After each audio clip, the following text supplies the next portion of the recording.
everybody, welcome back to Taz's Wig Closet at Wig Studio 1. Today I want to discuss my three Scarletts. Jon Renau's Scarlet, I have it in 3 colors to show you. I'm going to talk to you about how ornery this style can be. We're going to take a look at all of the variances that I see among the 3 Scarletts that I'm going to show you today, plus all the possibilities coming up.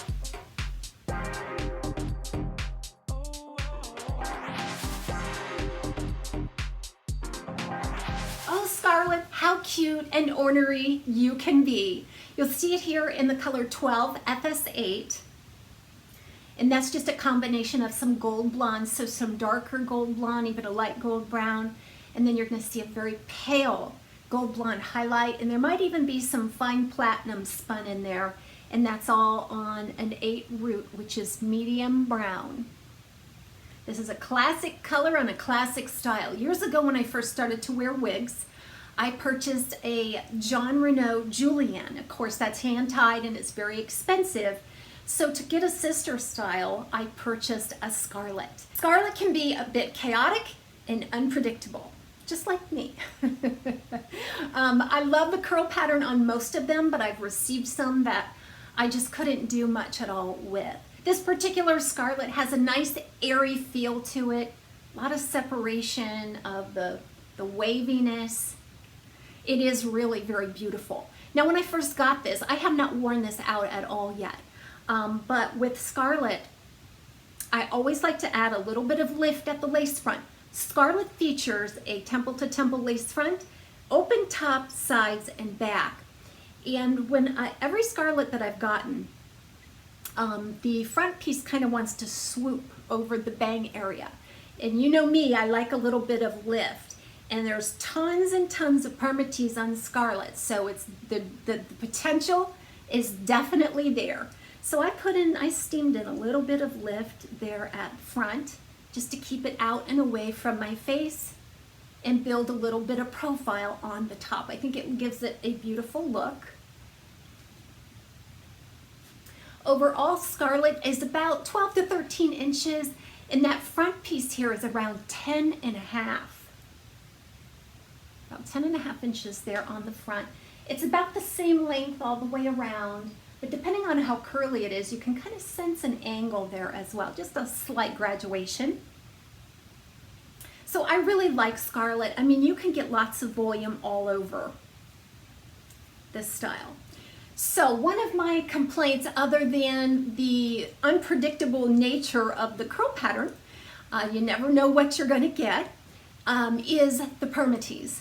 So on Scarlet, I think I really racked my brain trying to figure it out, but on a lot of my Scarlets that I get, I see these little hairs sticking up right behind the lace front. They'll start and they'll be sticking straight up.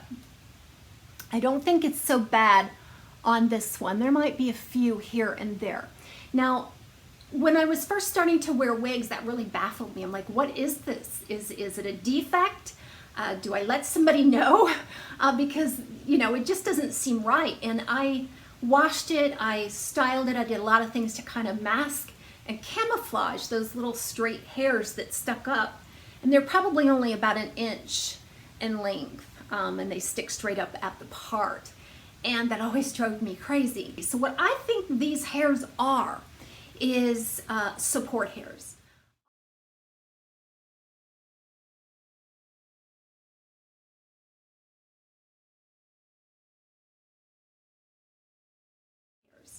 Oftentimes, companies, in addition to some springy permatease that you'll often see, they also put in some shorter hairs at the root. This gives it body and volume without actually creating a huge density, like a big, heavy style.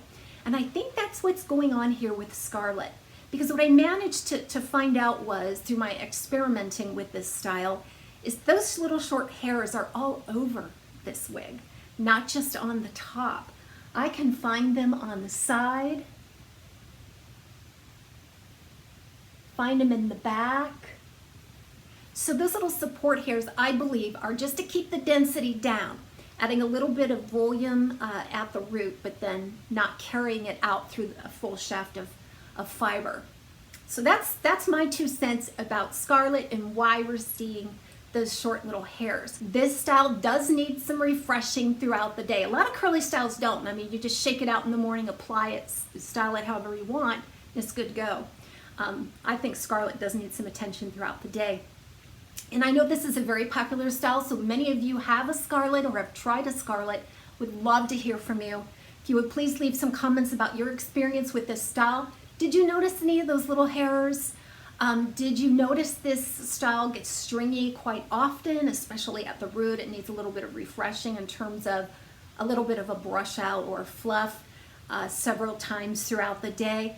Want to hear from you on this style about whether you've experienced the chaotic curl pattern that I have after seeing many of these Scarlets. So leave a comment below. Now, the other thing is with Scarlet, and these are some of the things that I love about it, in addition to the choppy, curly nature, is the fact that it comes in a lot of cap sizes. So I'm actually wearing the petite cap size. Ladies, if you are under 21.5 inches, buy the petite. It's amazing. As a petite circumference, I've always kind of just dealt with the average and the larger cap sizes. Raquel Welch, Aesthetic, I swim in them.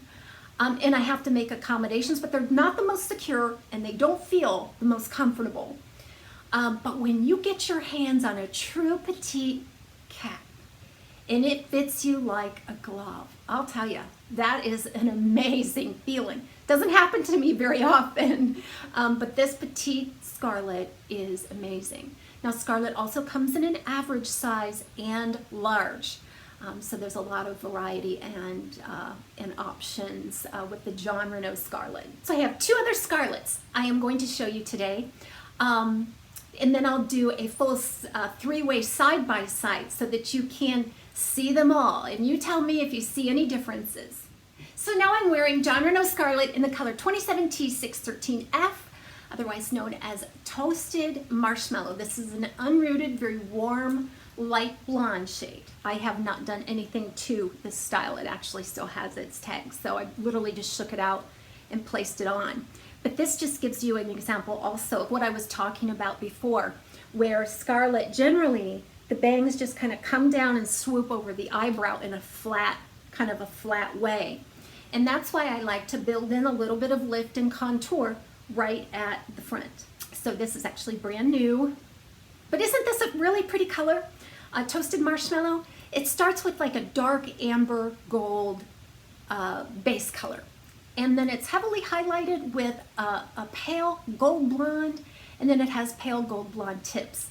If you added a root to this, it would be called a Shaded Sun. So Shaded Sun is the rooted version of this color. It's interesting how rooting can actually change a color, isn't it? But it's a really pretty blonde if you like a little bit of a warmer look to your blonde. So the curl pattern on this one, like I said, the profile isn't as big as the 12 FS8. It hugs the head a little bit more.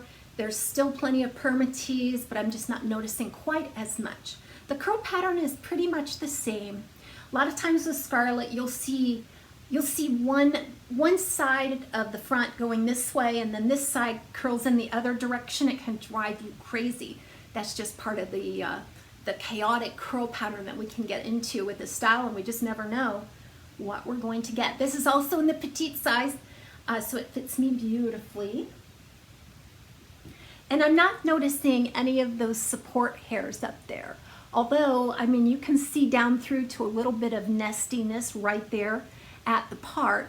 What I would do if I was keeping this style, I would definitely spring that part. I would go in there with a wide tooth comb, spring the fiber away from the permatease layer. That'll build some volume, but it'll also obscure the permatease. You can also dirty up that part a little bit as well. Surprise! It's another Scarlet in the petite size, this time in Cinnamon Syrup. FS27. Still have the tags on this one. A newer style. I just wanted to check out this color And hopefully it was a light enough red that I would feel like this was something I could wear every day. It's beautiful. Cinnamon syrup is like a medium auburn, and then it has a light auburn highlight as well as a very pale red gold highlight. So there's a lot of different layers of auburns going on here. It's beautiful. So up close you can really see those highlights just pop. But overall, like just from an overall look, it looks like a medium to light auburn shade. It's very soft in its color. Okay, so let's talk about this one.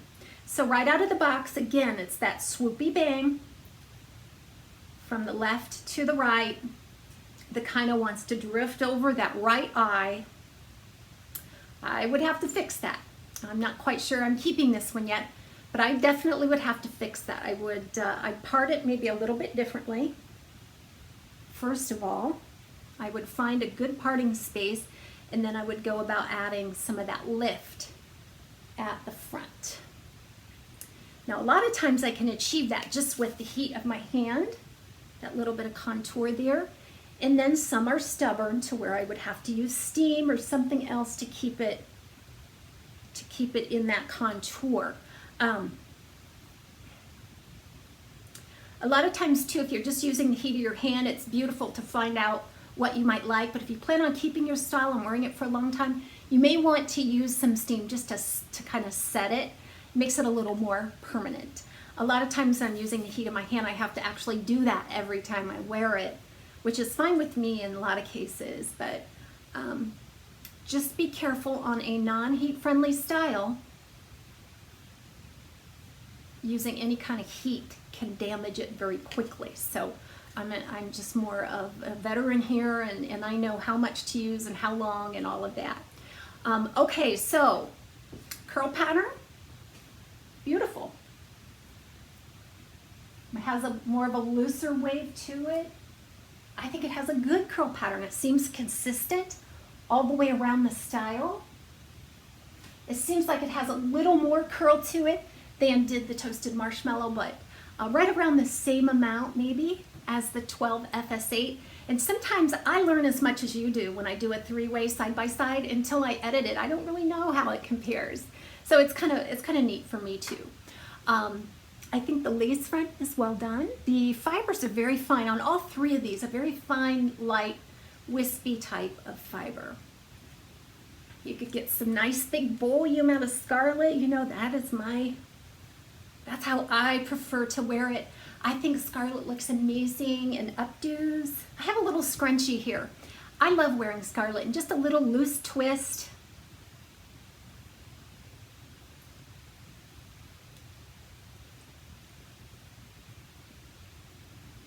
Pull it off to the side. I think what makes it beautiful is that no matter what you do with the back, you have these wonderful built-in curly tendrils that gives such a beautiful look from the front. It's flirty, it's fun.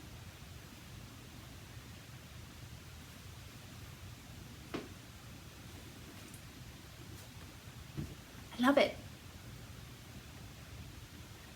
And the nice part about Scarlet too is that lace front. That lace front makes a huge difference. We've all seen mid-length curly styles like this that don't have a lace front, and I think they're fine. But you really have to compare the price, because this style isn't that much more expensive than some of those capless or open cap styles that don't feature any kind of lace. So there's a lot you can do to bring, their styling off of the face. I'll do little pebbles there. Even got the red hair. Just call me Pebbles. So if you want to go beyond the brand, you might even want this as an affordable sister style to something like Raquel Welch's Editor's Pick, for example. Well, I hope you've enjoyed a look at my 3 Scarlets and discussion. We'll talk to you soon on TAZSWICCLOSET at Wig Studio 1.